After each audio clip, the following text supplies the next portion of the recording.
Alors maintenant, nous abordons l'exercice de fixation numéro 5. Il est composé d'un test à trous, un test incomplet et des éléments d'une liste des mots, des expressions mathématiques, des groupes de mots. Donc on dit soit la liste suivante. Voilà la liste donc. F' de x est borné par petit m et grand M.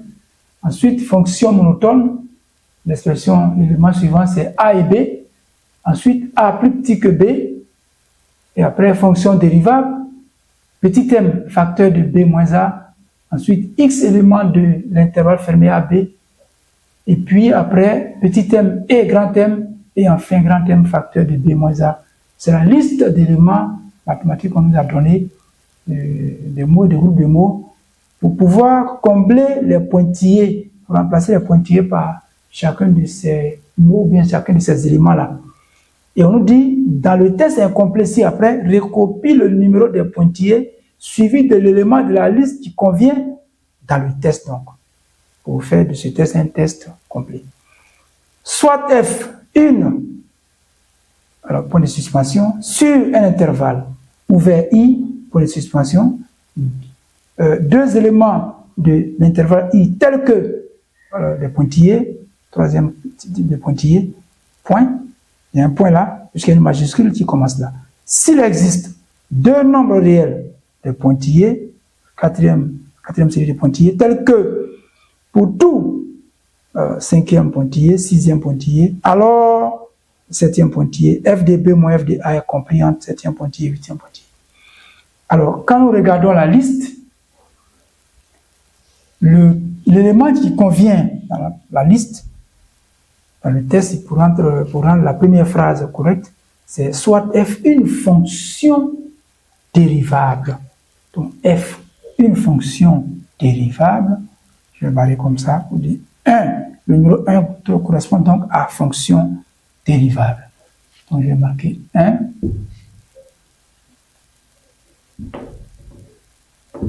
Fonction dérivable. Bien entendu, c'est la réponse à notre exercice de fixation numéro 5. 2.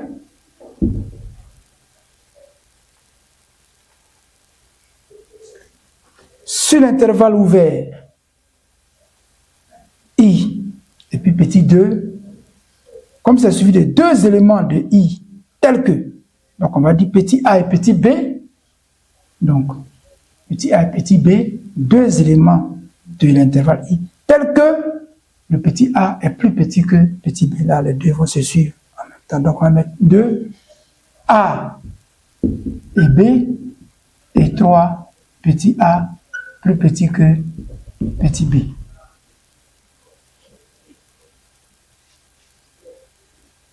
Point. S'il existe deux nombres réels, là c'est inévitablement petit m et grand M qui vont donc borner f'. Donc s'il existe petit 4, petit m et grand M, donc l'élément qui convient c'est petit m et grand M. 5. Alors tel que pour tout, lorsque nous voyons la liste, il faut barrer au fur et à mesure. A et B sont partis. Petit a inférieur à ça, c'est parti. Ça, c'est parti. Il va donc rester pour tout. Alors, nous ne pouvons pas écrire pour tout f' compliance m, petit m et grand M. Pour toute fonction monotone, ce n'est pas possible. Donc, le seul élément qui convient, c'est pour tout x élément de l'intervalle AB. Donc, pour tout x élément de l'intervalle fermé AB. Donc ça s'en va. Il va donc rester celui-là,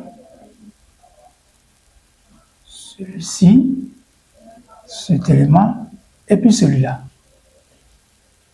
Alors on dit tel que pour tout x élément de l'intervalle fermé AB, alors le sixième élément lorsque nous regardons la liste, c'est l'inégalité de l'accroissement fini qui est énoncée à travers cet exercice. Et là-bas, dans le cours, on nous a dit qu'il faut que la dérivée de f soit bornée par petit m et grand m. Donc l'élément 6, c'est l'élément petit m plus petit que f', qui est plus petit ou égal à grand m. Donc f' est borné par petit m et grand m. Alors, 7, alors, donc ça s'en va. Alors, il va rester ces deux éléments et puis la fonction monotone. Alors, là, nous avons un encadrement de f de b moins f de a par deux expressions qui ne peuvent être que en 7, c'est petit m facteur de b moins a, et en 8, donc ça c'est parti, un m facteur de b moins a, ça s'en va. Donc, fonction monotone, c'était juste un tout fait, c'était un élément distracteur, lui il n'avait pas de place dans le test. Voilà, donc faites beaucoup attention à ce genre d'exercice. On peut donner, le nombre d'éléments donnés peut correspondre exactement au nombre de pointillés, ou on peut donner plus. Voilà, si ce n'est pas égal, c'est obligatoirement plus, on ne peut pas donner moins. Voilà, donc, ici, j'ai donné plus qu'il ne fallait, ça veut dire qu'il y a forcément un élément qui n'avait pas sa place dans le test. Alors voilà la correction. Merci beaucoup pour votre attention.